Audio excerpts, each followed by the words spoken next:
Fa votra mandritr'ilay fiverimben'ny Afrika sy Japana ny fiaraha-miasa misy ao Madagasikara amin'ireo firenena vahiny tombony ho antsika ny fiatrena izany raha ny fanazavana nentin'ny minisy mpanjakana Rivo Rakotovao.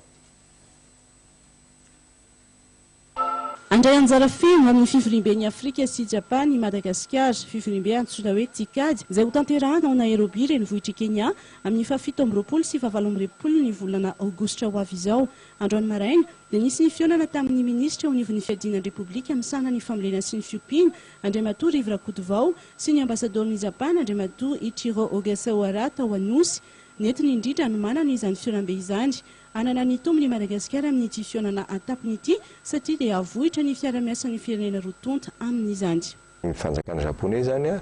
amin'ny alalan'ireo projet maro samihafa dia anisan'ny tena mpiara-mantoka amintsika efa ela maharitra ary mametraka tokoa hoe fototra lehibe eto amin'ity firenena ity. Ao amafisany zany satria miandry firenena maro eto Afrika izy voalaza teo fa mety any amin'ny 30 any ny filoham-pirenena ny filoham-panjakana ho tonga ny afrikanina zany nantika anisan'izany isika malagasy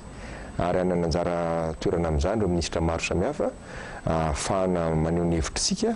isika zao raha ty amin'ny lafin'ny fampandrosoana ambanivohitra dia anisan'ny andray fitenenana mihitsy amin'ireo zavatra vitany ranana tamin'ny japonais papri ohatra lay aty amintsika moa dia fambolem-bary ndratsao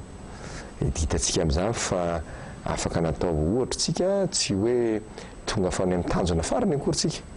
fa efa dingana lehibe mihitsy ny vita fanapariana azy zao no tena atao fa efa hita le izy amina faritra voafetra satria izay mampatetikasa ny tetikasa. Eo amin'ny lafin'ny fiadina amin'ny tsy fanjarian-tsakafo kosa dia nitsitika ny ministra Rivo Rakotovao ihany koa nisy olo tena maharitry ny UNICEF Ramatoa Ekewish ny fametrahana paikady hoentina hanatsarana ny fahafahan'ny malagasy misakafo ara-dalàna no votoatin'ny resaka tamin'izany.